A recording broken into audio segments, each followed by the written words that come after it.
Bon, une fois arrivé aux États-Unis, je suis arrivé à New York où j'avais mes sœurs qui étaient installées déjà. Donc ça a été un plus pour moi pour essayer de me guider sur quel point avancer. Et j'ai commencé par des cours d'anglais, comme tout bon étranger ou jeune étudiant. Après les cours d'anglais, je me suis inscrit pour une université. J'ai commencé à SCUNY, City University of New York, juste pour un semestre. Et ensuite, j'ai pris un petit break, voulant me faire un peu de sous, un peu d'argent pour payer les études, parce que je me suis rendu compte une fois là-bas que les études étaient extrêmement chères. Donc, il a fallu que je prenne ce break pour faire mes études. Et de là-bas, je suis allé dans un état qui est beaucoup moins cher, qui s'appelle le Minnesota. Et j'étais dans une toute petite ville universitaire qui s'appelle Saint Cloud. Et donc c'est à Saint Cloud que j'ai fait mes études et ensuite je suis descendu à Atlanta. Et voilà, je me suis installé à Atlanta et j'ai vécu à Atlanta pour au moins 12 à 15 ans. Ok.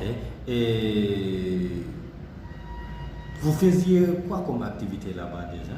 Après les études. Après les études, j'étais dans le domaine de la logistique, LIS, Logistic Information System, où j'ai travaillé dans une boîte pendant un bon bout de temps, disons 7 à 8 ans. J'étais le Logistic Manager. Et ensuite, la boîte a été revendue, donc on s'est trouvé dans une situation de perte d'emploi et ensuite j'ai décidé d'être entrepreneur, de commencer à travailler pour moi-même avec mes petites économies. J'ai créé une petite compagnie de screen printing et donc screen printing, là nous on ne connaît pas, ça veut dire quoi? Le screen printing, c'est une compagnie d'impression sur tout ce qui est t-shirt, matériaux de production ou de promotion.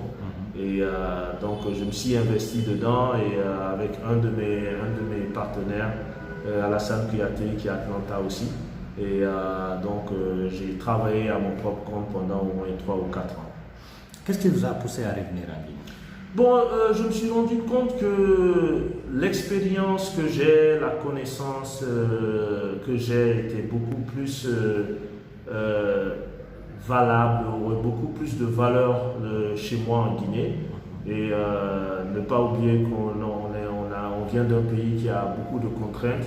Et tout ce qui a à voir avec expérience, c'est quelque chose vraiment de nécessaire pour le pays. Et c'est une décision qui est très difficile. Mais il faut avoir le courage de le faire. Et donc je suis rentré en Guinée, ça me fait 1 an et 4 mois maintenant. Ok, vous êtes un ancien diaspora, vous avez pu regagner votre pays.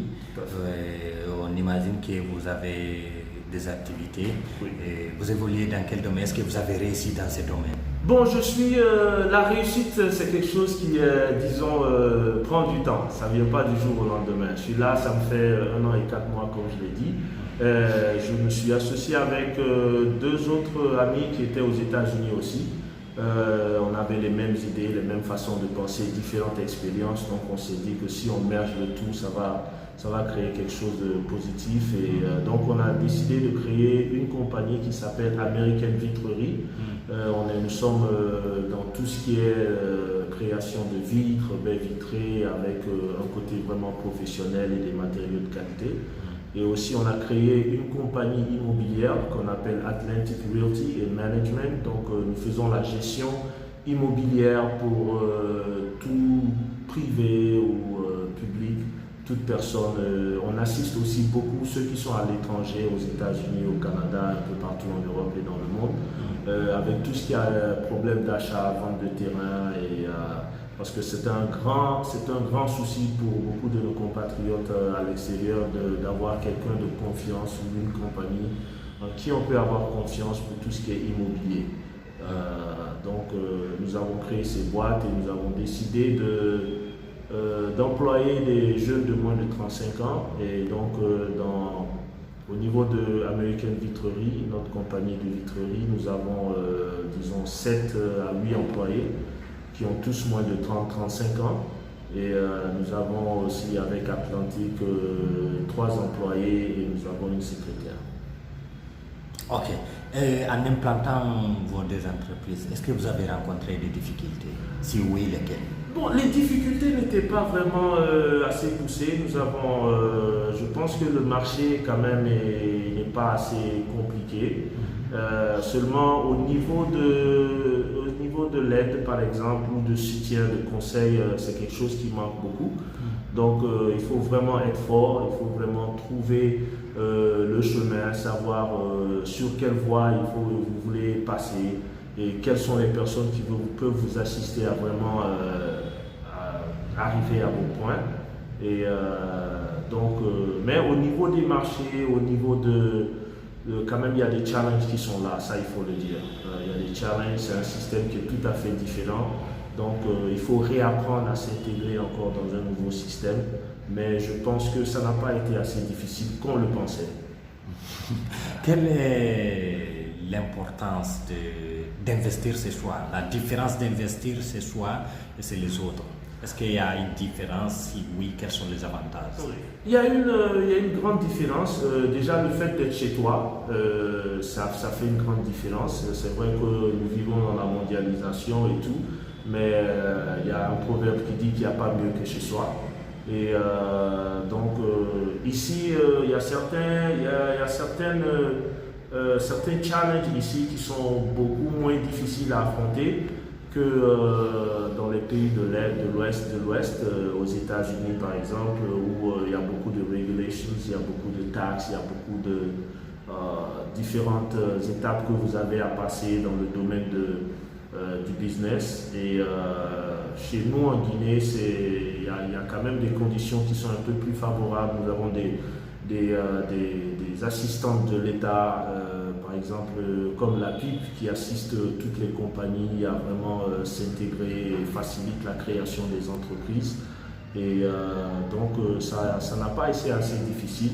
Nous sommes passés par là et je pense que l'avantage c'est que tout ce que nous produisons ou tout ce que nous faisons, c'est vraiment pour l'intérêt de la Guinée et ça favorise encore plus la Guinée qui en a besoin, plus que les États-Unis par contre. Ouais. Ok. Est-ce que vous avez des conseils à donner à ces jeunes qui sont là, qui veulent à tout prix aller à l'étranger pour chercher le bien-être? Oui, bon, c'est une question qui est difficile parce que ce que moi je donnerais comme advice aux jeunes, c'est de vraiment qu'il y a une possibilité de réussir chez eux. Il faut la discipline, il faut la patience, il faut beaucoup de persévérance pour y arriver.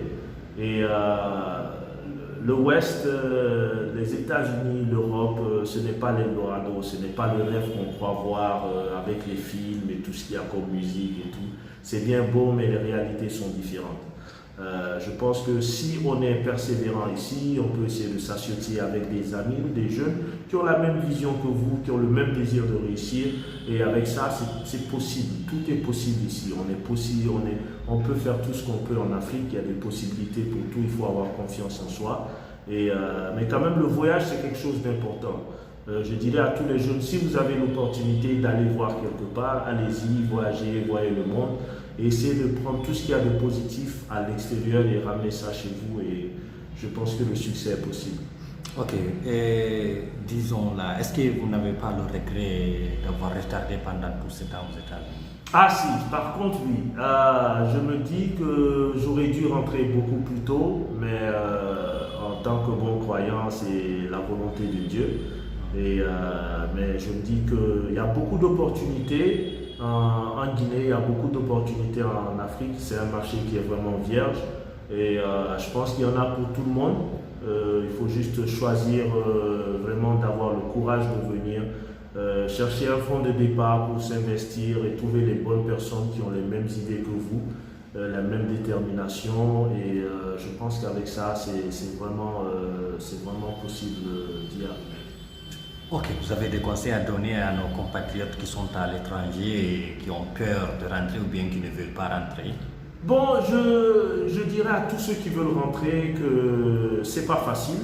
Ce n'est aussi un conseil important, ce n'est pas tout ce qu'on a comme bagage intellectuel ou financier qui peut vraiment nous aider à rentrer. La chose la plus importante, c'est d'être prêt mentalement pour le challenge qui est en place. Ça, c'est la clé de tout. Une fois qu'on est prêt pour le challenge, je pense qu'il y a des opportunités, je pense qu'on peut tous le faire. Et là où on était avant, vraiment, ces gens, ces sociétés ont pris des années, des siècles, 100 ans, 200, 300 ans, pour vraiment se sentir vraiment à l'aise au point où on peut aller chez eux et se dire voilà ce que nous voulons pour notre pays aussi. Donc je pense que c'est notre droit et notre devoir à tout concitoyen de venir avec leur expérience et d'essayer de travailler. Ensemble, nous pouvons faire un grand changement dans ce pays qui en a vraiment, vraiment besoin.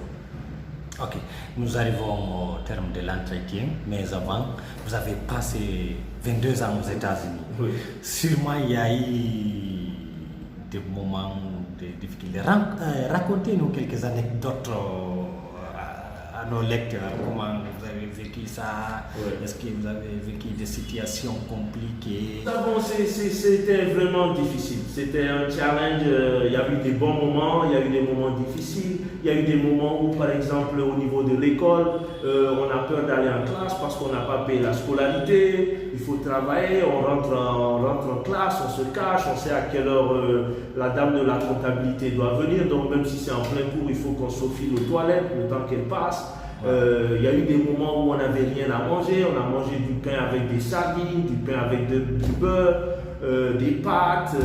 Ça a été vraiment difficile. Il y a eu des moments de joie aussi. Il y a eu des moments où on a eu la peur, comme après le 11 septembre, c'était des moments difficiles en tant que musulman avec le nom que vous portez.